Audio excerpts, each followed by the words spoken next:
Hey guys, so just a quick video today, which is really just an excuse to introduce to you my new puppy. His name is Moonen and he is a Hungarian Vizsla. Um, it's funny, a crow or a raven just flew overhead. But his name is Moonen and it's one of Odin's ravens, and I've started to really love the symbolism in mythology and stories.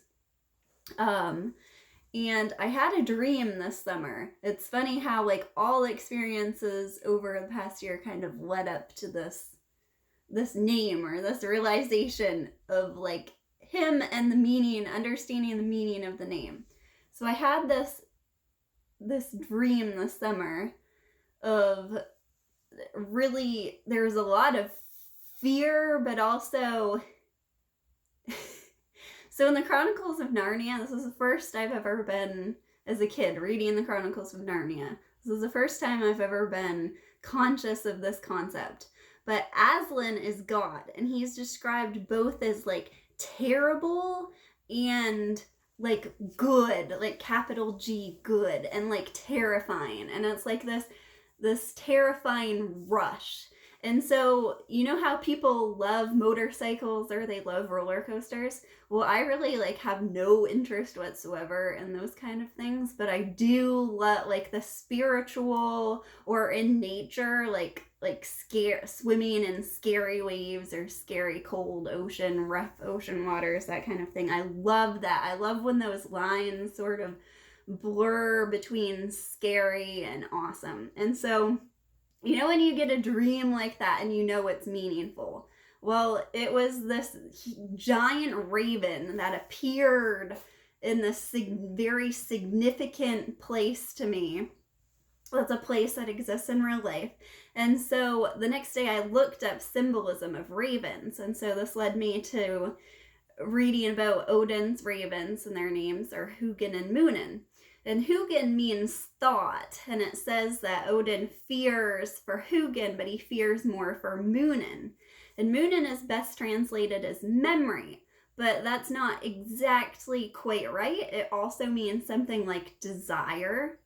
And so I understood immediately how memory and desire could be the same thing with the realizations and the experiences over the past year of I talked about in previous videos, connecting with the story, with the finding the book that was written by a clairvoyant herbal healer who lived in the town, and feeling the energy and feeling almost a desire that I connect with it. Then reading the book and being inspired, having it inspire my own desires and inspire my own direction in life, and discovering the place where he had actualized his desires, where he had built his mansion, built his dream. And now it's completely gone. It's nothing but a foundation, rocks, and grown up forest. And feeling the energy there of what was, and it inspiring my own desires and seeing that we're truly one. And so nothing ever dies, and we're always just channeling something that didn't actually happen in the past or doesn't happen in the future. And so I saw just in this beautiful illustration of how desire and memory can be the same thing. And I think that Odin's ravens is pointing us to a balance in our life, and of wanting things, but also not getting lost in the desire, because we know that they're already done. It's done. It's already here. And it's like getting this puppy. I found this listing for this puppy online, and I spent the whole year trying to rescue a dog because I thought that was the right thing to do, and it didn't work out. I have young kids, and I live in a state where dogs are adopted quite quickly, which is awesome.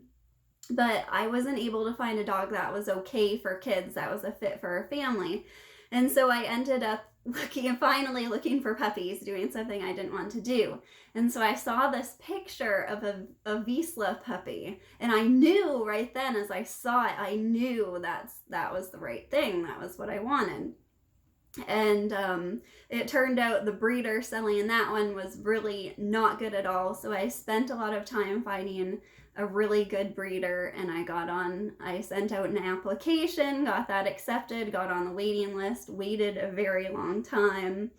And like now, like all of that is just a memory of that desire, and like he is here. And this is how things are created. And when the past time, when you understand that memory and desire are the same thing, it's such a release, and it's such a freedom, and it's such an amazing thing.